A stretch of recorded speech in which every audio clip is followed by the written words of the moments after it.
Hey again, Breakfast Club, Sketchy here. So I believe in free speech, but I hear this expression a lot.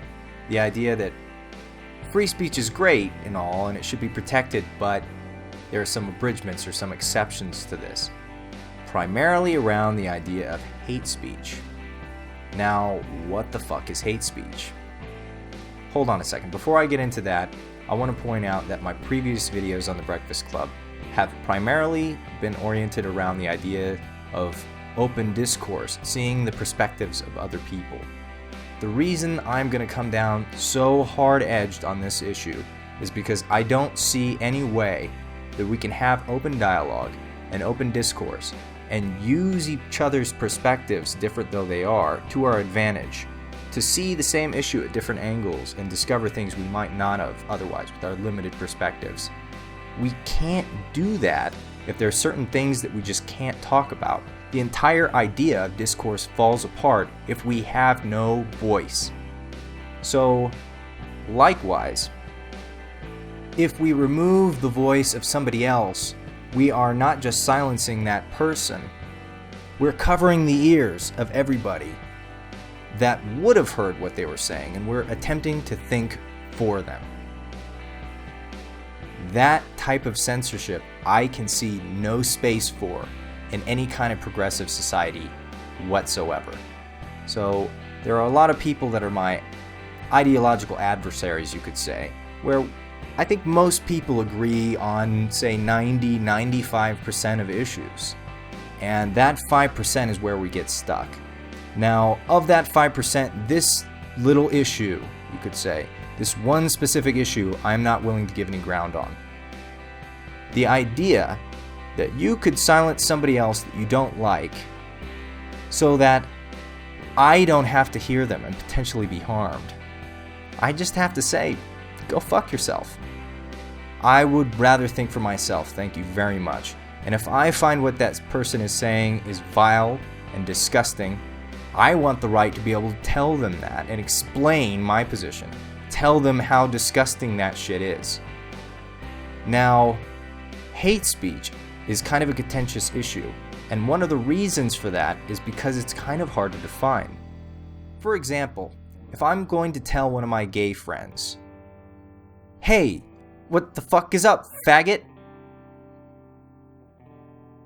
It really depends on my intentions whether or not he is actually offended by that. It's up to him, it's up to the hearer to discern whether or not my intention was to instigate something, to raise offense in him. And even then, it's up to him to choose whether or not he's going to be offended by it, or if he's going to de-escalate. Now, that is actually something that goes on with me and some of my gay friends. Not others, but some. It depends on how thick-skinned they are, how well they can take it. If they understand that, this is just a funny thing. Like, he can call me a breeder, and it doesn't bother me at all. I don't give a fuck. Like, that can be a derogatory term as used a certain way. But that's up to me to choose to be offended or not. Banning those words as hate speech would limit our ability to converse with each other if we were to abide by those rules. It would not at all affect my intentions towards him, be they positive or negative. It would simply remove the discourse. And that's part of the problem with hate speech. First of all, how does one define which speech is harmful and which isn't, when the same speech can mean two different things in two different contexts, or be used for different purposes, and all of those things are completely subjective?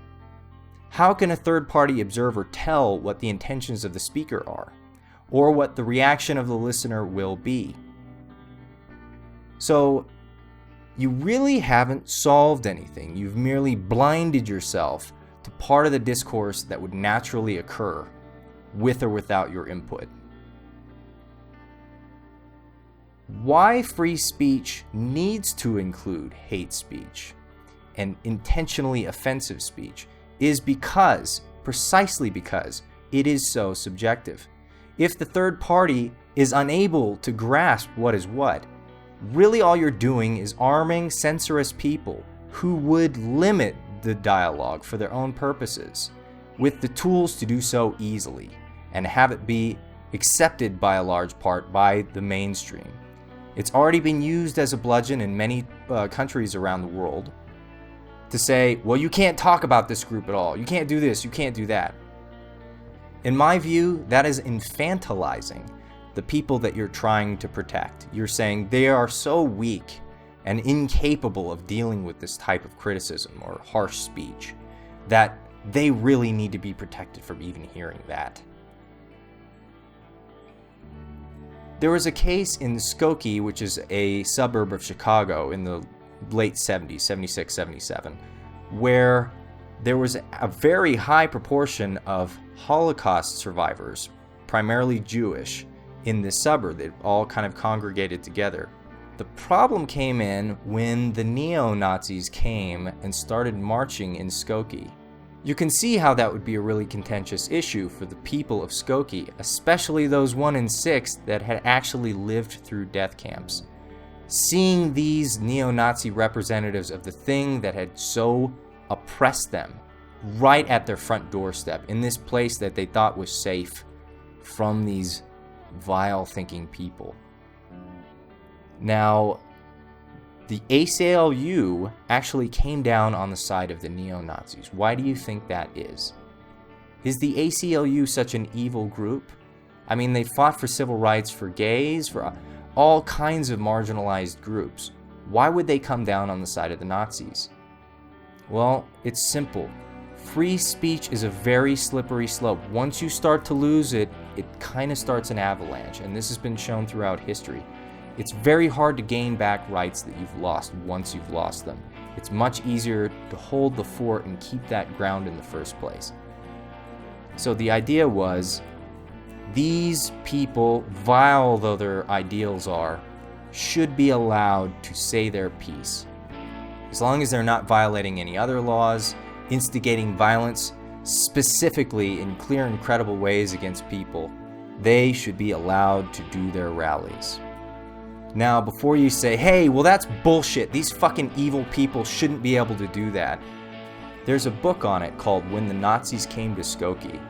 And an interesting aside to this is that that book was recommended to me by my family friend Abraham. Abraham happened to survive 3 different death camps during the Nazi rule of Germany. And he was severely wounded both physically and emotionally by these events. But he understood that under fascism, the first thing to go was free speech, and that it was important to hear even the people that were so detestable to him were presenting their views. They should be allowed to do so. He understood how important that was. I mean, he would be first in line to yell and scream and tell them how ridiculous and evil they were. But he believed they had the right to do so. And so do I. Free speech should come first. For your sake, for my sake, for the sake of the society that will benefit from our open discourse and hopefully coming closer to the truth every time we talk about a contentious issue like this. Anyway, leave your hate speech in the comments below. Have a good one.